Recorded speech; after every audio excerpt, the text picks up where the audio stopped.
Écoutez audio à madame là. Oui, je suis surprise par le tas de conneries que j'entends. Et par hasard, un Guadeloupéen. J'ai vécu 12 ans en Guadeloupe. Que rapporte la Guadeloupe? La Guadeloupe a rapporté du sucre un temps. Eh bien, c'était à ce temps-là. Donc, il y a eu un moment de développement grâce au sucre. Et puis après, il y a eu du développement par autre chose. Et puis, il y a eu des inventions qui ont été faites et qui ont développé. Et la France ne s'est pas développée uniquement grâce à la France, grâce à l'outre-mer et à l'Afrique. Il faut arrêter de raconter des conneries pareilles et de le mettre dans la tête des enfants qui après font du racisme. Alors, madame, sincèrement, sur le coup, je ne pensais pas vous répondre. En cabaroli en français pour bien comprendre.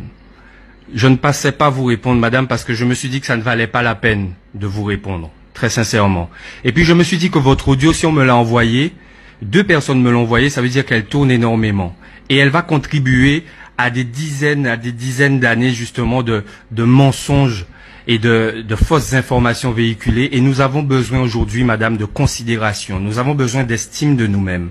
Donc justement, j'ai décidé de vous répondre, pas en vous faisant la leçon, mais en simplement vous posant des questions. Parce que justement, des enfants vont tomber sur votre audio, madame. Mais avant, je tiens quand même à préciser que à chaque fois qu'un noir, que ce soit ici ou dans l'Hexagone, à chaque fois qu'un noir milite pour relever l'estime qu'ont les noirs d'eux-mêmes, ils sont taxés de racisme. Madame, je ne suis pas raciste, madame. La connerie n'a pas de couleur, madame. Je suis profondément pas raciste. Alors, que vous dire? Vous avez passé 12 ans en Guadeloupe et vous pensez tout connaître. C'est vrai, beaucoup d'Européens viennent en Guadeloupe en terrain conquis et pensent connaître la Guadeloupe. Et pensent être justement dans un terrain conquis. Parce qu'ils pensent que tout ce qui est financé ici provient uniquement de la métropole et que sans la France, on ne serait rien. Eh bien, madame, juste pour parler de l'époque moderne, ici, peut-être que vous pensez qu'il y a énormément d'allocations gaspillées pour des fainéants. Eh bien, savez-vous qu'il n'y a que 40 000 personnes en Guadeloupe qui profitent des allocations sociales, madame? 40 000 sur 400 000. Vous êtes quelqu'un d'intelligent, je vais vous laisser faire le rapport en pourcentage. C'est pas énorme. Et il se trouve que les Antillais ont toujours été taxés de fainéantisme et d'indolence à partir du moment où ils ont arrêté de travailler gratuitement.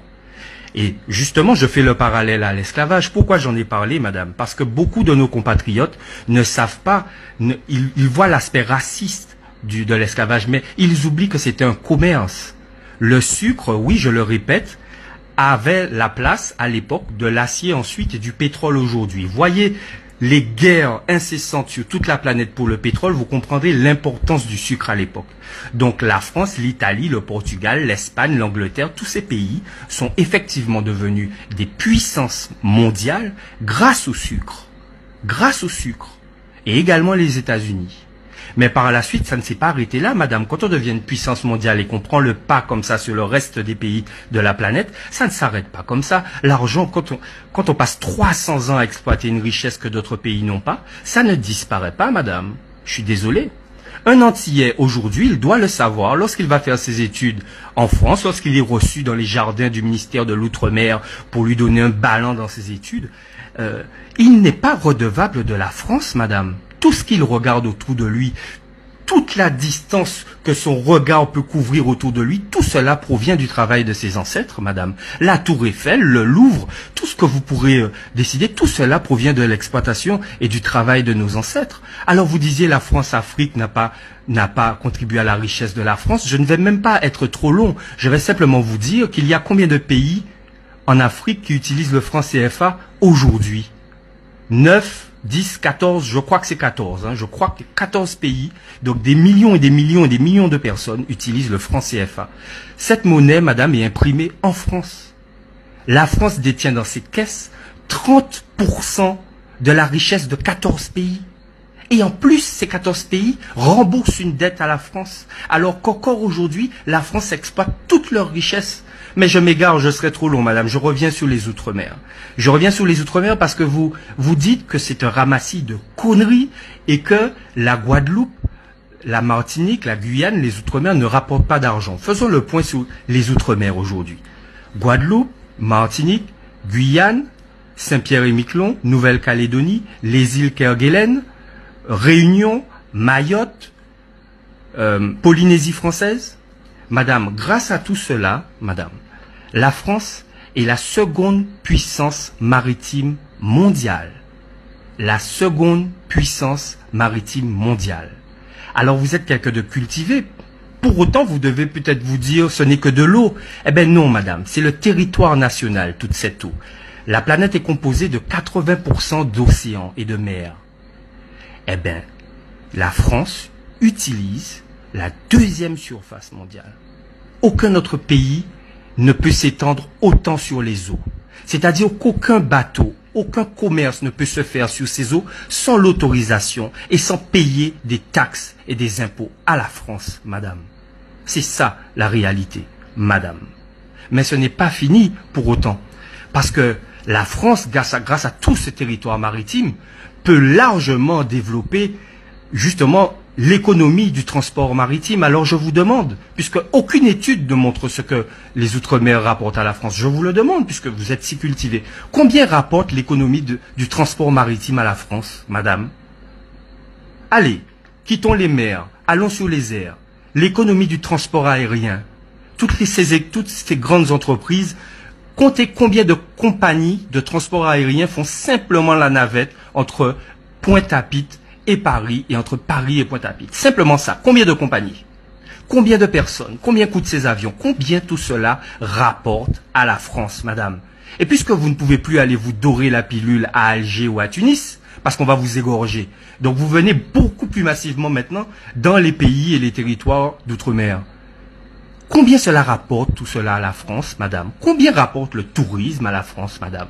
Alors je comprends que vous voyez, parce que nous aussi antillais, on a l'impression de ne pas rapporter beaucoup, puisque on nous fait croire que nous vivons sous le dos de la France, que nous avons beaucoup de chômeurs, et puis surtout nous voyons nos élus qui ne nous éduquent pas. Nous voyons nos élus qui contribuent justement à cela. Pourquoi la Guadeloupe ne peut pas devenir indépendante? Et je ne suis pas sûr que les Guadeloupéens non plus veulent être indépendants, sincèrement. Mais soit, pourquoi nous ne pouvons pas nous développer? Ben, tout simplement parce que nous sommes victimes d'un esclavage moderne, madame. Personne n'ose le dire. Parce que nous sommes un marché captif. Tout ce qui se vend en Guadeloupe provient de l'importation. Nous exportons 300 millions d'euros.